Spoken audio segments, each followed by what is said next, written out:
अच्छा भाई, सबसे पहले इसमें हम क्या करते हैं भाई, गुडविल निकाल देते हैं। तो ये इसने क्या बोला है कि रिमेनिंग एसेट्स जो है वो सारे उसने वैल्यू बता दी है।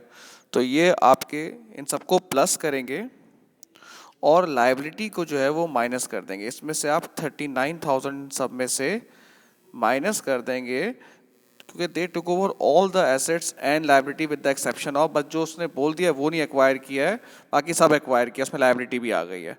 तो इसको आप माइनस करेंगे तो नेट एसेट्स आ रहा है आपका 692। और आपकी जो परचेज कंसिडरेशन है वो है 5 the partnership profit for the year ended 31 दिसंबर। अब 5 आपका जो प्रॉफिट है वो है। अब देखें प्रॉफिट कैसे आएगा। अब एप्रोप्रिएशन यानी कि इन सबको प्लस करने के बाद आप देखें ना, ये ये ये इन सबको आप प्रॉफिट को, ये प्रॉफिट का डिस्ट्रीब्यूशन है, तो जब मैं इनको प्लस कर दूंगा तो मेरे पास टोटल प्रॉफिट आ जाएगा। जैसे ये है 75, ये है 25 और ये है 36 प्लस 24, ये बन रहा है आपका 60। तो ये आ गया 160 टोटल प्रॉफिट। तो ये प्रॉफिट फॉर द ईयर होता है ना, फिर हम पार्टनरशिप सैलरी देते हैं, सब कुछ देते हैं, तो ये इस तरह से उसने आपको दे दिया है। तो ये जो प्रॉफिट है 160 उसका 5 टाइम्स है, तो ये हो रहा है आपका 800। तो इसका मतलब है गुडविल आ रही है आपकी 108। अब वो कह रहा है प्रॉफिट ऑन रियलाइजेशन निकालने भाई, रियलाइजेशन का अकाउंट निकाल बनाऊंगा मैं।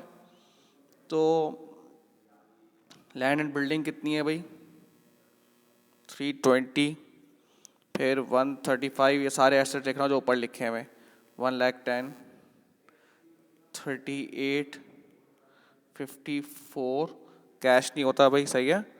और ट्रेड पेएबल कितना है भाई, 39 ट्रेड पेएबल। अच्छा, एक जो है वो ड्राइंग हुई है भाई, एलेक्स ने की है ड्राइंग। एलेक्स ने आपकी ड्राइंग की है, कितनी ड्राइंग की है, 28। और परचेज कंसिडरेशन कितनी निकाली है हम लोगों ने, परचेज कंसिडरेशन हमने निकाली है 800। तो इस लिहाज से आपका जो गेन बन रहा है वो गेन बन रहा है 210, और ये प्रॉफिट शेयर रेशियो ए और बी में डिस्ट्रीब्यूट हो जाएगा भाई 3:2। तो ये आपका बन रहा है 126 और 84। तो ये आपका रियलाइजेशन पे प्रॉफिट भी निकल आया, ये निकाली गई भाई 8 लाख।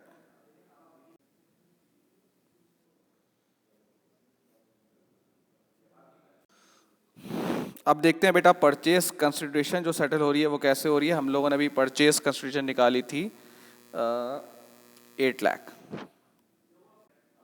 अब हमने 8 लाख निकाली है, अब वो सेटल कैसे हो रही है, 127,500 तो आपने कैश पे कर दिया, और Alice and Brian were issued amount 8% debenture, both will continue to receive the same amount of interest as they had receive on capital. अब इंटरेस्ट ऑन कैपिटल देख लें भाई आप, ये किस तरह से होगा।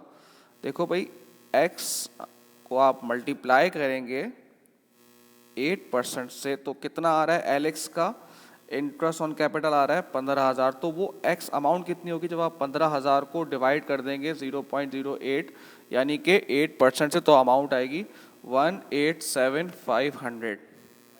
ये आ गया डिबेंचर ए का 187,500। और बिल्कुल ऐसे ही बी का ही होगा कि आप 10,000 को डिवाइड कर देंगे 0.08 से, तो ये हो जाएगा 125,000। ठीक है। अब जो कह रहा है कि जो अमाउंट बची है उसके आपने शेयर इशू किए हैं at a price of 1.360 upon 1.80। तो इसका मतलब है 2 लाख शेयर इशू हुए 1.80 के, तो ये हो जाएगा 360। अब ये जो शेयर्स हैं 360 ये डिवाइड होंगे in their profit and loss ratio, देखिए लिखा हुआ है। तो ए का जो था वो था 3/5 और बी का था 2/5। तो आप ये देख सकते हैं भाई 2,16,000 और 144,000। अब जब मैं कैपिटल अकाउंट बनाऊंगा ए बी, देख लें भाई, इसका जो कैपिटल बीडी है वो दिया हुआ है 300 और 200 ये लिखा हुआ भाई।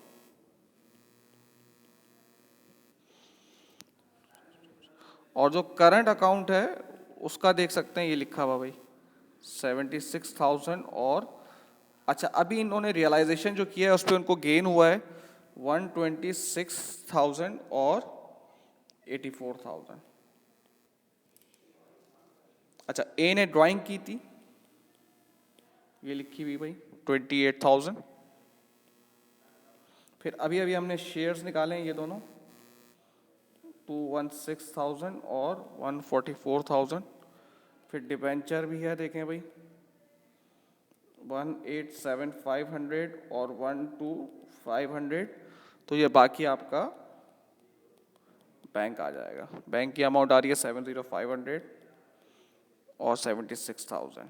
ये इस तरह से हो जाएगा भाई। Thank you.